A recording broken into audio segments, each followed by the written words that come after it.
How do you fight back against that? At what point do you just stop playing in that game?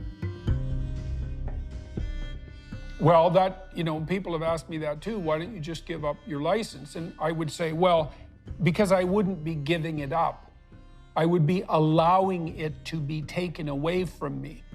Like if I decide in a year that I don't want to be a licensed clinical psychologist because the whole damn profession has become corrupt, that's a whole different issue than letting this pack of craven commissar cowards organized behind the scenes utilize the complaints of random people online to justify their own envy and desire to prosecute and then fold in the face of that opposition. It's like, I'm not going to do that.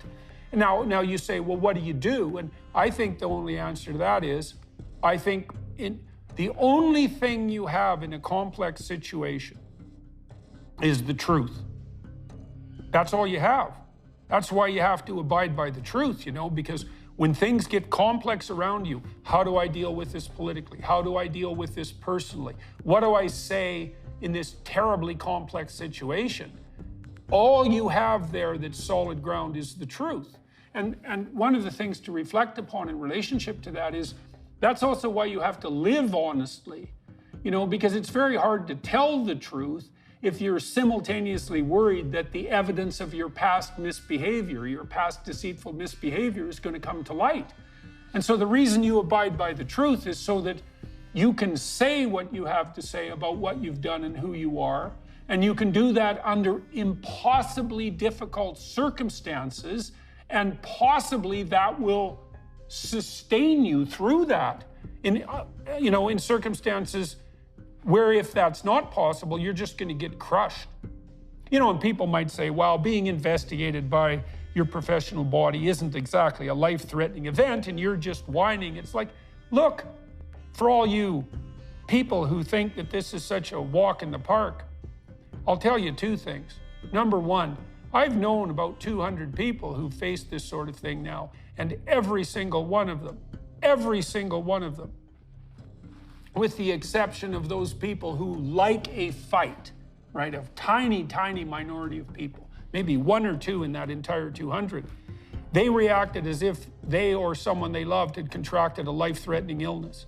I've known people, very stable people, extremely elegant, polished, educated, well-positioned, well-supported people who literally ended up in psych wards because of the pressure that was brought to bear on them by the accusatory mob. And so those of you who think this is a cakewalk, you just bloody well wait till your neighbors show up on your doorstep with pitchforks and torches, and you just see what that's like for yourself.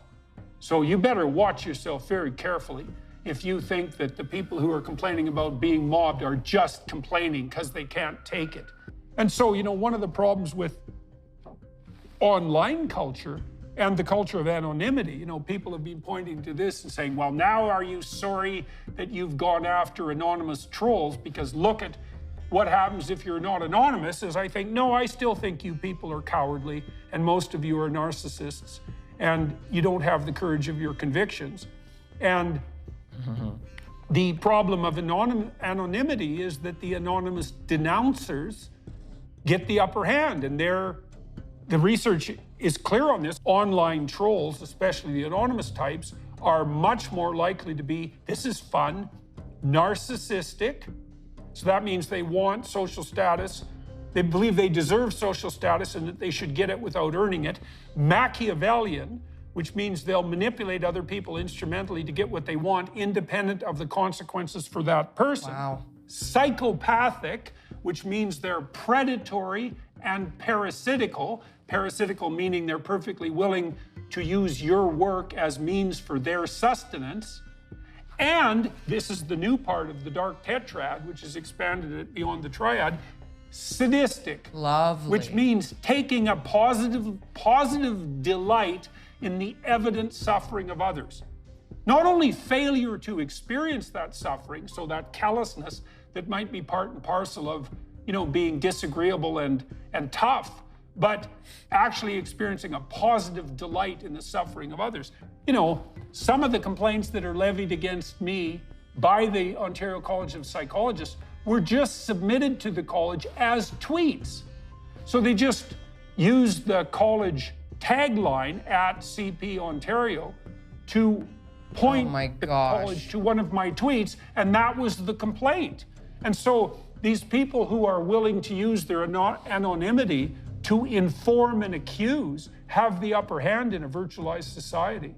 You know, and that's another reason why I've had some moral doubts about whether I should just make all of this public, like every bit of the documentation, everything the college sent me, which would include the identifiers of the complainants. And I'm still not sure that in the most fundamental manner, that's not the appropriate thing to do. But because I'm not sure, and because at least technically my understanding at the moment is that that I wouldn't be abiding by the dictates of the college, I'm still more than willing to play by the rules.